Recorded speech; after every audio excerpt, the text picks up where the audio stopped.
लोकसभा चुनाव 2024 का 4 चरण समाप्त हो गया है, 5वां चरण कल है।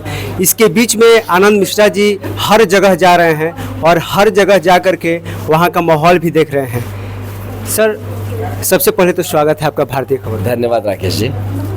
सर, आप इतना एनर्जेटिक अभी दिखाई दे रहे हैं, इतना भाग दौड़ कर रहे हैं, क्या मतलब थकान महसूस नहीं होती? नहीं, जब आप ना किसी एक लक्ष्य के लिए आप जा रहे हो, जब आपका जो गोल है वो इतना बड़ा होता है तो आपकी सारी कोशिशें बड़ी छोटी होती हैं। तो इतनी छोटी कोशिशों में कोई थक कैसे जाएगा, है ना। तो बहुत आगे जाना है, बहुत कुछ करना है। तो इसीलिए 24 घंटा भी शॉर्ट लग रहा है मुझे। तो मुझे लगता है कि दिन भी 48 घंटा 36 घंटे का होता तो ज़्यादा अच्छा था। मैं सर आपसे एक सवाल पूछूंगा सबसे हट करके।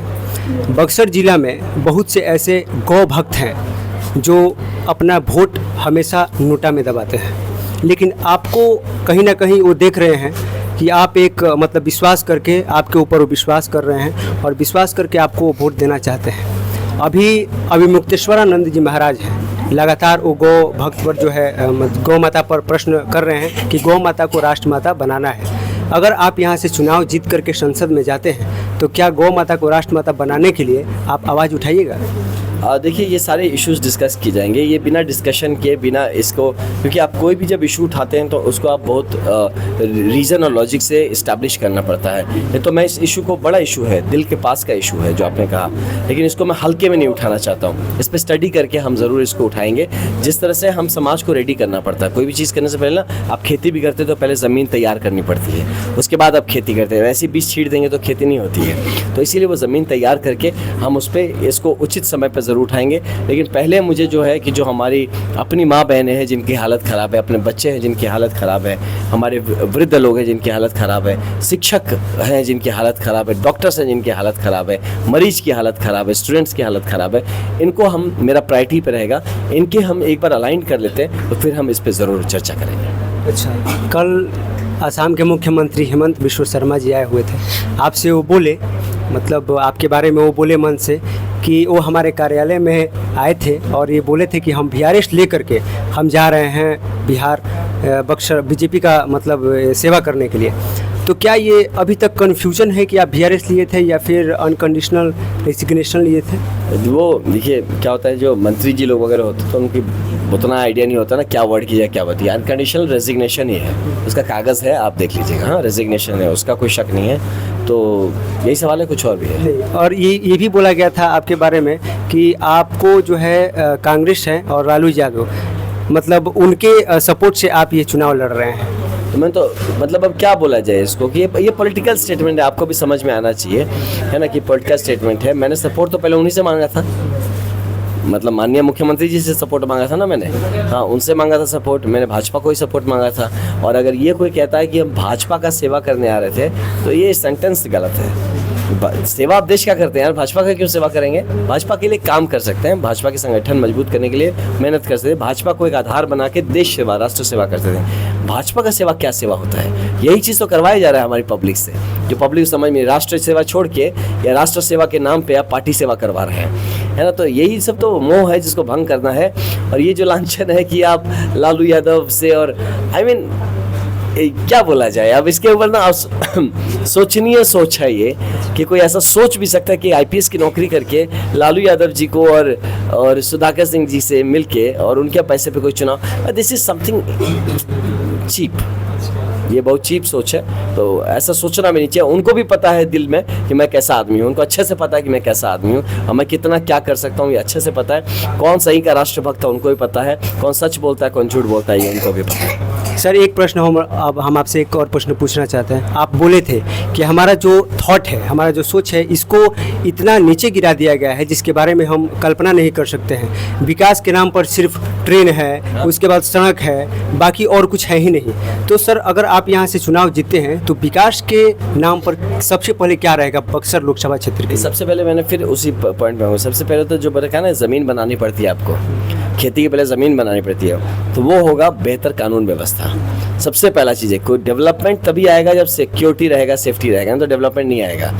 तो हमको सबसे पहले कानून व्यवस्था बेहतर करना पड़ेगा, फिर स्वास्थ्य व्यवस्था पे काम करना पड़ेगा।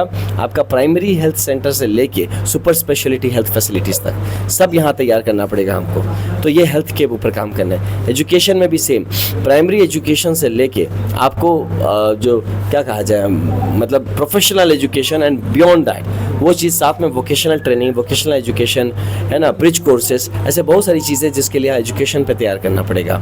इसके बाद आपको रोजगार के लिए तैयार करना। रोजगार मतलब मैं रोजगार क्रिएट कर दूंगा ये नहीं बोल रहा हूँ। इकोनॉमी बढ़ेगा, रोजगार बढ़ेगा, काम बढ़ेगा, आपके पास तरीके मिलेंगे आपको और भी काम करने के, तो वो रोजगार बढ़ेगा। लेकिन आप अगर सरकारी नौकरी चाहते हैं, उसके लिए आपकी रोजगार के लिए जो आपकी तैयारी है, उसके लिए मैं सॉलिड काम करने वाला हूँ। ये तो मैं कहूँगा बक्सर से जिस कदर से अब सिलेक्शन शुरू होंगे ना, आप देखते रहिएगा आने वाले दिनों में, तो इस पर काम करने वाला हूँ मैं।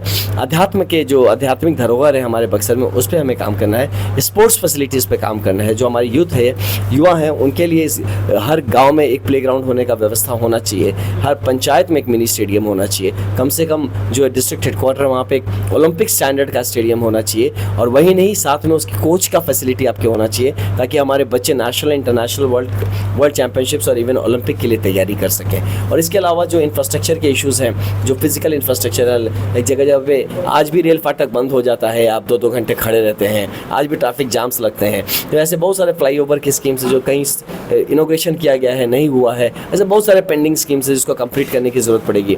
डिजिटल इंफ्रास्ट्रक्चर पे काफ़ी काम करना है कि आज दुनिया डिजिटली आगे बढ़ रही है, लेकिन हम छोटे, कहीं नेटवर्क ही नहीं आता आपके एरियाज़ में, आज भी मेनलैंड इंडिया में। तो ऐसे बहुत सारे इशूज़ हैं जिस पे हमको इंफ्रास्ट्रक्चर पे काम करना है।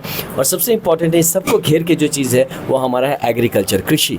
तो कृषि के ऊपर हमें बहुत काम करना है। यहाँ पे कृषि में बुनियादी सुविधाओं से लेके, अब नहर भी आधी खोद के छोड़ दी गई है, पानी तो दूर की बात है, नहर में पानी है ना, वो नहीं है, आपके पास स्टोरेज का फैसिलिटी नहीं है, आपके पास मंडी नहीं है, आप मतलब कृषि का जो हालत है, तो 70% से ज़्यादा कृषि यहाँ पे किसान है जो सिर्फ जीने के लिए, जीने खाने के लिए वो किसानी करके चल रहा है। तो सोचिए अगर ऐसा एक हमारा समाज है, हम कैसे विकसित होंगे, हम कैसे बढ़ेंगे। तो इसीलिए इन सबको लेके एक सर्वांगीण विकास का एक मैंने अपना तैयार किया है रूपरेखा, जिसको मैं आने के बाद सबके साथ साझा करके और उसे डिस्कस करके पब्लिक ओपिनियन को साथ में लेके हम आगे बढ़ेंगे। अच्छा, एक लास्ट प्रश्न सर मेरा ये है कि अगर आप इतना घूम रहे हैं, तो ये शहरी क्षेत्र और ये गांव के क्षेत्र हैं, इन दोनों में डेवलपमेंट के आधार पर मतलब कितना कमी रह गया है शहरी क्षेत्र से गांव क्षेत्र में? जो यहाँ के शहरी क्षेत्र है वो बहुत सारे बाकी जो स्टेट्स हैं उनके गांव जैसे हैं, जिनको हम शहर के नाम पे चला रहे हैं, वैसे गांव है और राज्यों में आप जाके देखिए। और जो गांव है तो वो क्या है, अब उसके बारे में क्या बोलूँ, जहाँ पे गली और नाली एक ही है। जिस गांव में जाइए तो वहाँ कौन सा गली है और कौन सा नाली है आपको समझ में नहीं आता है। गली ही नाली है, नली ही गली है। तो ये हालत है कि आप पैर रखेंगे जब दरवाजे से, तो नाली में जा रहे हैं कि गली में जा रहे हैं, आपको खुद समझ में नहीं आएगा। बहुत बेसिक चीज़ें, बुनियादी फैसिलिटी नहीं है। मैं बता रहा हूँ, आज भी यहाँ पे मैंने रात को देखा है, लोगों को, औरतों को भी देखा और आदमियों को देखा हो कि झुंड बना के जाते हुए शौच के लिए। आप सोचिए, हम तो ओपन डिफेकेशन से मुक्त हो चुके थे ना, सारे सर्टिफिकेट बट गए, काफ़ी सारे कलेक्टर्स को प्राइजेस भी मिल गए। तो ये हो क्या रहा है, चल क्या रहा है, तो कौन इसके लिए इंटरव्यू? तो बेसिक आपको शौच का फैसिलिटी नहीं है, आपको बेसिक अगर मतलब बुनियादी चीज़ें नहीं है बॉस, मैं क्या बताऊं आपको, अब क्या हम डेवलपमेंट की बात करें। तो इसलिए चलिए, बहुत बहुत धन्यवाद सर समय देने के लिए। ये अभी हमारे साथ मौजूद थे आनंद मिश्रा जी। इन्होंने बताया कि हर छोटे से छोटे और हर जो गांव तबके के हैं और जो शहर तबके के लोग हैं, उनको कैसे हम सुविधाएं उपलब्ध कराएंगे। ये अभी काफ़ी फील्ड में दौड़ रहे हैं और कहीं ना कहीं ये चाह रहे हैं कि हम पूरा डेवलप करें अपने बक्सर लोकसभा क्षेत्र को। चलिए, बहुत बहुत धन्यवाद सर। आप देख रहे थे भारतीय खबर, राकेश कश्यप के साथ, कैमरे के पीछे विकास पराशर। जय हिंद।